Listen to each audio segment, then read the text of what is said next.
अस्सलाम वालेकुम।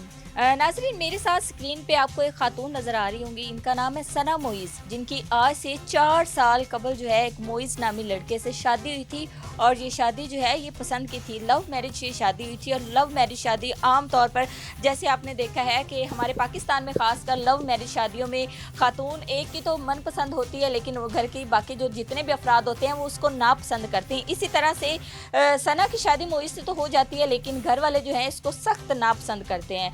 4 साल तक इनकी ज़िंदगी जो है वो बड़े अच्छे तरीके से चलती रहती है, सारी चीज़ें चलती रहती हैं।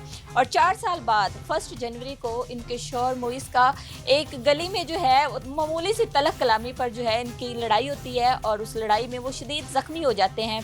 और वहाँ पे जो है 2 दिन तक हॉस्पिटल में रहते हैं, और उसके बाद जो है वो अपने खाल के हकीकी को प्यारे हो जाते हैं। यानी 4 साल बाद जो है इनके शौहर जो हैं वो मामूली तलक कलामी पर कत्ल हो जाते हैं। जेठ की मुद्दत में ये मुकदमा दर्ज करवाया जाता है, और इस मुकदमे की जो है डीआईजी साहब ने बड़ा सख्ती से नोटिस लिया, यहाँ तक कि मुलजिमान भी गिरफ्तार हो गए। और इस वक्त वो मुलजिमान जो है वो सलाखों के पीछे हैं। लेकिन अब 4 माह बाद इस केस में एक नई अहम पेशरफ्त सामने आई है। इस पेशरफ्त के मुताबिक ससुरालियों ने, सास ने और ससुर ने दावा किया है कि हमारी बहू जो है वो हमें सुख से जीने नहीं दे रही, हमें थ्रेट्स दे रही है। यहाँ तक कि इनके बेटे का जो मर्डर हुआ है मुबैना तौर पर जो है वो कहीं ना कहीं शामिल है, और इस तरह की जो है सोशल मीडिया पर जो है वो इंटरव्यूज़ वगैरह दे रहे हैं। इस वक्त हमारे साथ ये सना मोइज़ मौजूद है, इनसे जानते हैं कि मुलजिम तो सलाखों के पीछे है, तो फिर इनके आपस के ये जो झगड़े हैं इनकी क्या वजह है, और मुलजिमान जो हैं ये कौन लोग थे, और सारा ये मामला क्या था। अस्सलाम वालेकुम। वालेकुम अस्सलाम। अच्छा सना, आपकी पसंद की शादी थी, जी, ससुरालियों के साथ ताल्लुकात कैसे रहे? बस जैसे होते हैं, आपको पता है, पसंद की शादी में लड़ाई झगड़े, इसको छोड़ दो, इसको छोड़ दो।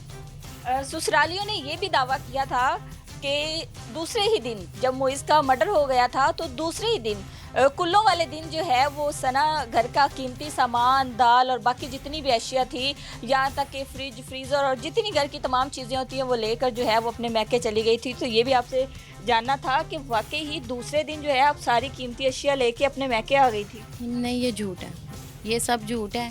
इन्होंने मुझे निकाला है, दूसरे दिन भी मैं उधर ही थी। मेरे ससुर ने मुझे लड़कों के साथ कब्रिस्तान भेजा। मेरी तो कंडीशन ही ऐसी नहीं थी। मेरे घर में 4 लाख का सामान पड़ा हुआ था मेरे हस्बैंड का, इन्होंने रातों रात वो भी गायब किया है। मेरी नंद ने आई है, अभी मेरे हस्बैंड की डेड बॉडी नहीं आई है, तो कहती है बच्ची मुझे दो और तुम निकलो यहाँ से।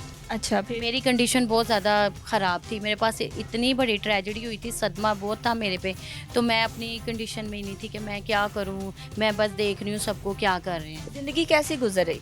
ज़िंदगी मेरी, जब हस्बैंड जब थे मेरे, तो बहुत अच्छी गुजर रही थी। वो मतलब कि हर हकूक़ पूरा करते थे मेरा। मेरी बच्चे बेटी हैं आपके? मेरी एक बेटी है, एक बेटी। 3 कितने साल साल? की 3 साल की बेटी है। ठीक है। ज़्यादातर मैके रहती थी या ससुराल ही? नहीं, मैं ज़्यादातर अपने मैके रहती थी। ठीक है। मोइज़ का जब कत्ल हुआ था वो लोग कौन थे, और किस वजह से कत्ल हुआ था? वो लोग मतलब कि लड़ाई जो थी ना अचानक हुई है, छोटी सी बात पे हुई है। जी, जी, मामूली सी बात थी, तो बस मामूली सी बात पे तो बस कहते हैं कि अचानक से बस उनकी मौत लिखी थी। तो लेकिन जो मारने वाला है वो जेल में है। वो मतलब कि मैं मुतमईन नहीं हूँ उस चीज़ से, मुतमईन थी भी, इसीलिए मैंने ये इशू नहीं उठाया कि मुझे मदई बनाए या मैं केस में आगे हूँ। जब मैं पता लगाती रही हूँ कि मुलजिम जेल के अंदर है, मतलब केस चल रहा है, सब कुछ मैं खामोश रही। मैंने कहा मैं मदई नहीं हूँ, कोई भी मदई है, मुझे इससे कोई नहीं। अरेस्ट हो गया, मैं मुतमईन थी। फिर उसके बाद जब इन्होंने मुझे, मतलब मैं अपने घर उसके में बाद आपने केस किया है? नहीं, जब मेरे हस्बैंड की डेथ हुई है, मैं अपने ससुराल में ही थी। इन्होंने मेरे पे जुल्म सितम करना शुरू किए, क्योंकि मुझे इनकी मतलब नेचर का पता था। मेरी सास अलग रहती थी, मेरे ससुर अलग रहते थे। लड़कों ने कहा इनसे सुलह करो, बाप है, इसको खाना दो, इसको बैठो, ये तुम्हारी लुक आफ्टर करेगा। मैं अकेली थी, मैंने कहा चलो ठीक है, मैंने उनको घर में आने दिया। लेकिन उन्होंने घर आके, उनकी प्लानिंग थी इसको निकालेंगे, सब कुछ लेंगे, सामान लेंगे, चीज़ें लेंगे, निकालेंगे। इवन के सूट भी नहीं लेने दिए। मतलब डेथ के कुछ अर्सा के बाद मेरे हस्बैंड के मुझे इन्होंने घर से आपने निकाल उन पे दिया। केस किया था? मैंने उन पे केस ठीक किया है, इस वो बात केस क्या था, और उस केस में जो है आपने पैचअप भी कर लिया था, वो क्या मामला था? वो इन्होंने मुझे घर से निकाला, मेरे पे जुल्म किए, जो किया। मैं बड़ा मतलब रोई, इधर गई उधर गई, लेकिन फिर मुझे किसी ने मशवरा दिया, क्योंकि मेरे पास कोई पैसा भी मौजूद नहीं था, ज़हनी हालत भी ठीक नहीं थी। मैं क्या करती, मैं किधर जाती, और ये मुझे बदनाम कर रहे थे कि ये लोग, ये लड़की सारा कुछ लेके भाग गई है। तो जब मुझे ये बातें पता लगी तो मुझे किसी ने मशवरा दिया कि आप खुली कचहरी जाएं। तो मैं वहाँ पे गई हूँ डीआईजी साहब के पास। मैंने खुली कचहरी पे जाके अपना मसला वहाँ पे बताया जाके। तो वहाँ उसके बाद मेरी जो एप्लीकेशन है वो मुगलपुरा थाना में आई। मतलब कि मेरी उस पर नज़र दहानी भी की गई, मेरे पास साथ इंसाफ भी हुआ। जो मेरा जहेज़ था और जो पैचअप करना था मुझे लेके दिया। अगर मैं अपने घर का सामान लेके चले गई थी तो फिर पुलिस ने कैसे मुझे लेके दिया? सामान आपने सारा ले लिया था, बस कुछ इन्होंने चोरी कर लिया जो भी सब। फिर आपने पैचअप किया था, सुलह की थी? बस मैंने पैचअप करना, फिर आपके पास सुलहनामा भी? मेरे पास सुलहनामा भी मौजूद है पुलिस का, ठीक है, जो डीआईजी साहब ने मतलब के। उसके बाद अब 4 माह गुजर चुके हैं, ससुरालियों से कोई ताल्लुक था, कोई राब्ता वगैरह था? बच्ची से मिलने आते थे? नहीं मैडम, जब हमारा पैचअप हुआ है ना मतलब थाने में, उसके वेरी नेक्स्ट डे ही फिर इन्होंने अपनी करतूतें करनी शुरू कर दी।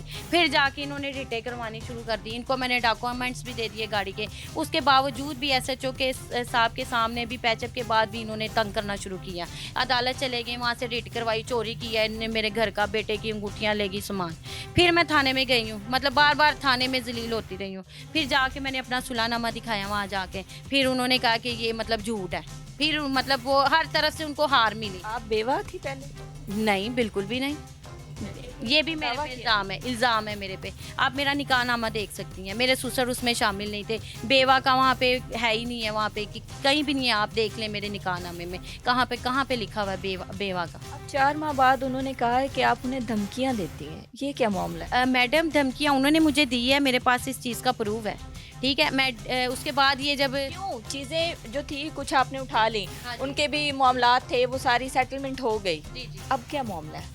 मामला ये था कि मतलब कि ये दुकानें थी मेरे हस्बैंड का, जो बिज़नेस था ना, तो जब मेरा पैचअप हुआ ना तो उसमें बिज़नेस नहीं था ऐड जी, सिर्फ उसमें गाड़ी थी, बाइक थी और मेरा जहेज़ था। बिज़नेस नहीं था, घर की प्रॉपर्टी नहीं थी जो मेरे हस्बैंड के मतलब उनका शेयर था घर में, वो नहीं थी। मतलब इनको यही डर था, ख़तरा था कि ये फिर हमसे ना कोई डिमांड कर ले, लेकिन और ख़र्चे की डिमांड ना कर ले।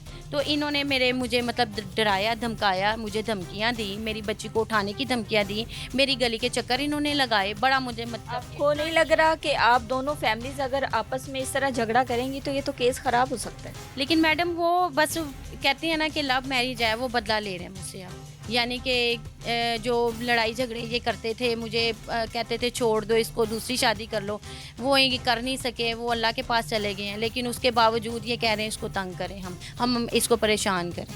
हमारे चैनल के थ्रू आपको ये अपील करना चाहती हूँ, या कोई भी आपका मौक़िफ़ है तो आप बोल सकती हैं। जी, मेरा यही मौक़िफ़ है कि मैं सब्र शुक्र करके बैठी हूँ। पुलिस ने जो मेरे साथ ताउन किया है, मैंने उसको मतलब कि एग्री किया है और मैं उससे खुश भी हुई हूँ। उन्होंने मेरा ताउन किया है, ठीक है। मैं शुक्र करके अपने घर बैठ गई हूँ। मैंने प्रॉपर्टी भी छोड़ दी, जायदाद भी छोड़ दी, ख़र्चा भी छोड़ दिया, ख़र्चे का दावा भी छोड़ दिया, सब कुछ छोड़ दिया। लेकिन मुझे अब मैं ये अपील करना चाहती हूँ हुकूमत से कि जैसे कि मेरी पहले मदद हुई है, अब भी हो, कि मैं नहीं चाहती कि किसी बेगुनाह को, अगर ये मैं भी बेगुनाह हूँ, ठीक है, मैं उसकी बेवा थी, अगर ये मेरे पे इल्ज़ाम लगाते हैं तो मेरी कल को बेटी ये आगे आएगा, मेरी बेटी को लोग ताने देंगे, मेरी बेटी को छीनने के भी वजह आएगी कि माँ को गंदा करें, बेटी को अपने पास नहीं, क्योंकि उसकी इंश्योरेंस हुई थी, मेरे हस्बैंड की इंश्योरेंस हुई है। यानी कि मेरे हस्बैंड के पास बहुत कुछ था, ठीक है, जो मैंने कहा ले लिया, माँ बाप का हक है, ले ले, माँ बाप भी ले ले, केस पे भी पैसे लग रहे हैं वो लगाएं। लेकिन ये लोग बच्ची को भी छीनने के लिए कर रहे हैं, मुझे गंदा इसलिए कर रहे हैं कि मैं अब मतलब कि ज़हनी सुकून, कि मैं टेंशन में आके खुदकुशी कर, मैं भी ये चाह रहे हैं। नाज़रीन, हमारे साथ सना मोइज़ मौजूद थी जिन्होंने अपना सारा मौक़िफ़ जो है वो सामने रखा। इससे पहले जो है काफ़ी प्लेटफॉर्म पे जो है इनके ससुर और सास के इंटरव्यूज़ भी आपने देखे होंगे कि इनका ये एक 4 माह पुराना मामला जो था वो 4 माह बाद एक नई जो है वो कह लें कि एपिसोड जो है इस केस में आ गई है। अब ये दोनों फैमिलीज़ जो हैं, सना भी और इसके ससुराल वाले जो हैं, ये आपस में इनकी ये जो तलक कलामी, लड़ाइयाँ, झगड़े और सारी चीज़ें चल रही हैं, इससे जो है केस बड़ा मुतासिर हो सकता है और हो सकता है कि मोइज़ जो है वो इंसाफ से महरूम रह जाए। तो सुनने वालों को भी ये कहूँगी, और अगर वो फैमिली भी देख रही है, तो खुदारा पहले जो है मुलजिम को कैफरे किरदार तक पहुँचाना है, ना कि आपस में झगड़ना है। आप कोई अपील करना चाहती हैं? जी, मैं यही अपील करना चाहती हूँ कि मैं शुरू दिन से यही रो रही हूँ। मैंने हुकूमत पंजाब से, मरियम नवाज़ साहिबा से यही अपील की है कि मुझे और मेरी बेटी को तहफ़्फ़ुज़ चाहिए, मुझे इन दरिंदों से बचाया जाए। मेरी जान को मुझे ख़तरा है, ये लोग मुझे ब्लैकमेल करते हैं शुरू दिन से, जब से मेरे हस्बैंड की डेथ हुई है। हॉस्पिटल में भी इन्होंने मुझे ब्लैकमेल किया, मुझे मेरे हस्बैंड का फ़ोन पकड़ने तक नहीं दिया। उसमें सारे एविडेंस हैं मेरे हस्बैंड के। मुझे सिर्फ़ यही अपील करना चाहती हूँ कि मुझे और मेरी बेटी को तहफ़्फ़ुज़ फ़राहम किया जाए, इन दरिंदों से बचाया जाए और इनके ये जो ब्लैकमेलिंग के जो है ये सारे मामलात उनसे महफूज़ किया जाए। ये मुझे ब्लैकमेल करना चाह रहे हैं बेसिकली।